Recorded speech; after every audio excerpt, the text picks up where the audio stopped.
to be jumping the slides because we are running short of time, and most of the patrons will be more interested in the questions.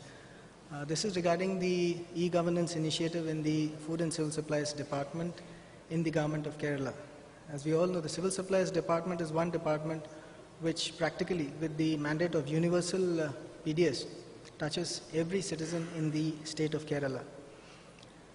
I'll not waste time on the definitions. The basic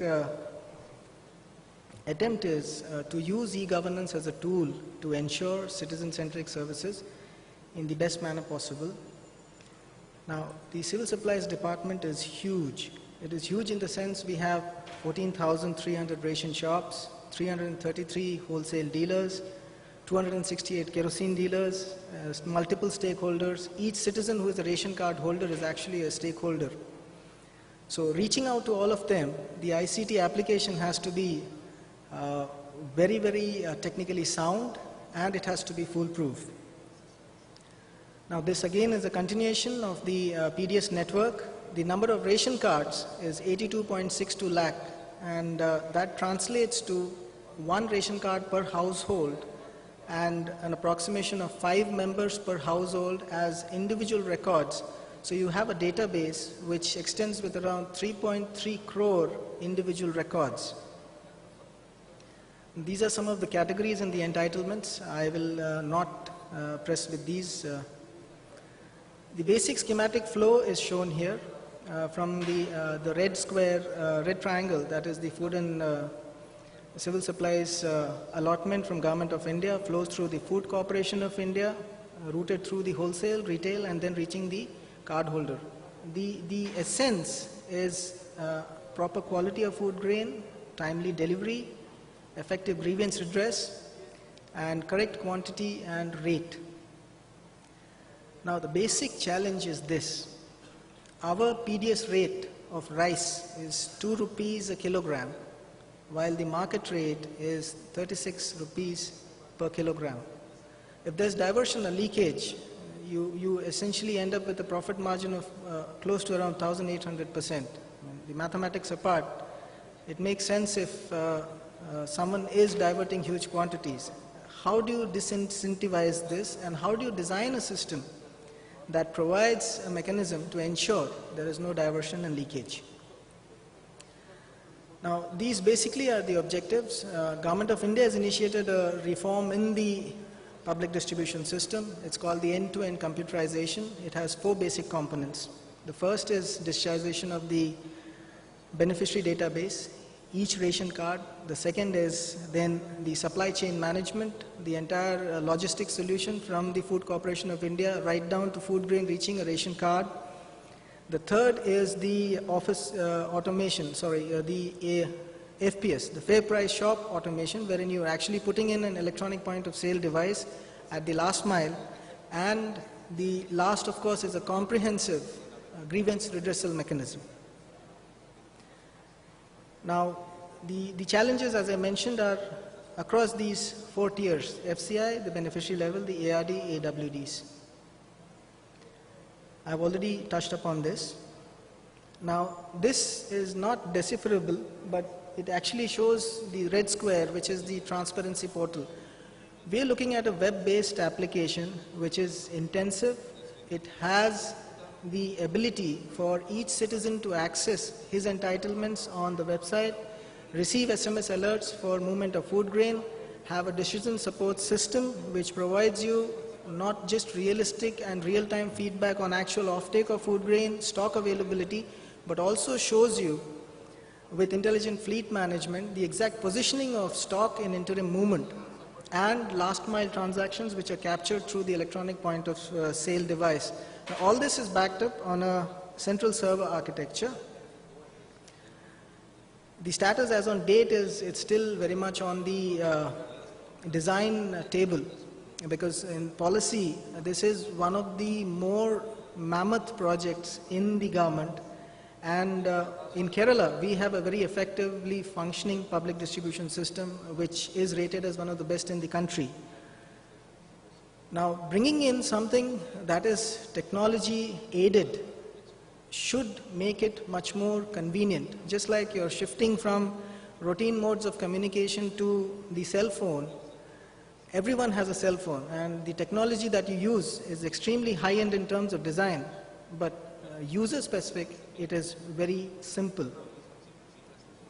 What we have achieved, we have digitized the entire beneficiary database.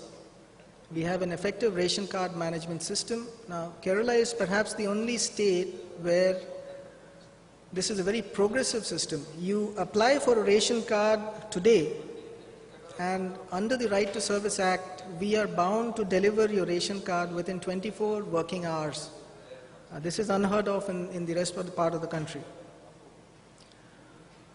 Now, this ration card management system will be the platform, once it is fully Aadhaar seeded, to ensure deduplication, ensure biometric validation, also ensure SMS alerts, and tied down to grievance redressal.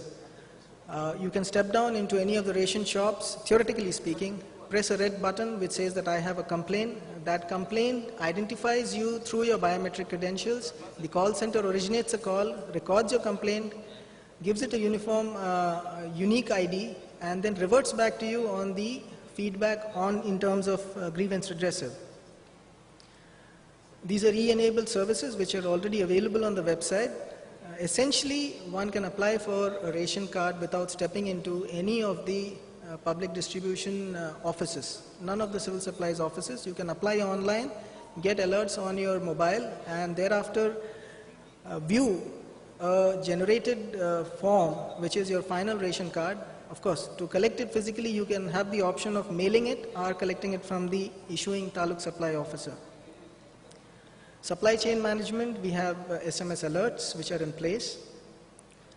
This again is, you can register with your mobile number for getting SMS alerts on actual movement of food grains from the food corporation to the authorized wholesale dealer, and thereafter then subsequently down to the last mile in the ration shop. These are screenshots. The ARD automation we have attempted. Now this is the most problematic part, because Aadhaar-based biometric validation is one of the means. We also need to have a plan B to ensure offline authentication, because if you're always looking for online authentication throughout the length and breadth of a state, wherever you have issues in difficulty in connectivity or signal drop or break-in signal, there could be issues with only an online validation. These are screenshots of our attempted pilot which we had done. The grievance redressal mechanism is the most integral citizen-centric service. It would not be worthwhile to stand in a long queue of 40-50 people and wait for a ration card to be delivered. Now, if you are prompt, we alleviate a grievance and we report back to the complainant saying that your grievance has been redressed. That forms the core essence of any e-governance delivery platform. These are the screenshots which are there on our website of a toll-free number which we have, 1-800-425-1550 and 1967, which is a nationwide common number which can be called for PDS related and consumer affairs related grievances. These are routine institutional arrangements for review and redress.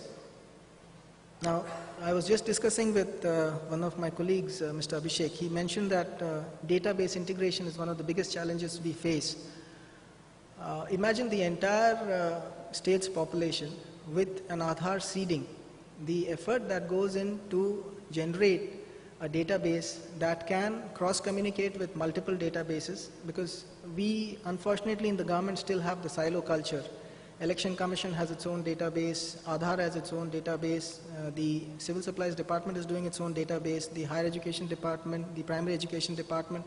Each of us keep doing this, and we do not have a single primary key which allows all these databases to talk, or a common application that pulls out relevant information at the relevant given point of time for a service delivery.